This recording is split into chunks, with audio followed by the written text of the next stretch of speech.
July the 19th, 1952, the height of the Cold War. While the world watched the borders of the Iron Curtain, something else was watching the heart of American power.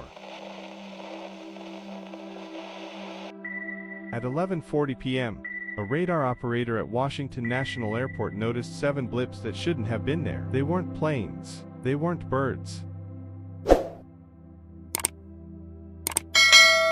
The objects were hovering directly over the White House and the U.S. Capitol, the most restricted airspace on Earth. Senior Controller Harry Barnes called the Andrews Air Force Base. Their radar confirmed it. Then came the visual sightings. Pilots and ground crews described them as huge, fiery orange circles. They weren't just passing through, they were loitering, as if observing the seat of the U.S. government. The Air Force scrambled F-9 for Starfire jets. What followed was a surreal game of cat and mouse. Every time the jets approached, the lights would vanish in a burst of speed. The moment the jets turned back to refuel, the lights reappeared in the exact same spots. One pilot, Lieutenant William Patterson, reported being surrounded by 4 glowing orbs.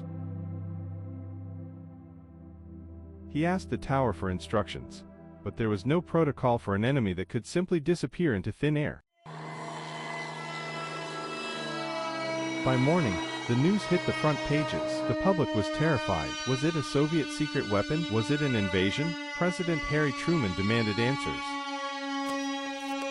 The FBI, led by J. Edgar Hoover, began a quiet investigation, but the mystery only deepened when, exactly 1 week later, on July the 26th, the lights returned, this time in even greater numbers.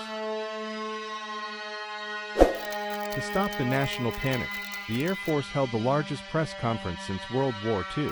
Major General John Samford offered a simple explanation. Temperature inversion. He claimed that layers of hot air reflected radar signals and streetlights, creating illusions, but the experts didn't buy it. Experienced radar operators argued that mirages don't fly in formation at 7,000 miles per hour. Decades later, the classified Project Blue Book files revealed the truth. The government was baffled. Intelligence reports admitted that these objects were solid and possessed superior maneuverability. Some analysts believe the 1,950 flyover was a demonstration, a way for a superior intelligence to show the world's leading superpower that their defenses were obsolete. The Washington flap of 1952 remains an open wound in military history. 7 decades later, we still don't have a definitive answer. Were they visitors from another world, or a secret technology we still don't understand? One thing is certain, for 10 days in July, the most powerful city on Earth was completely helpless. If you enjoyed this deep dive into the unknown, hit the subscribe button for more echoes of time. What do you believe happened? Tell us in the comments below.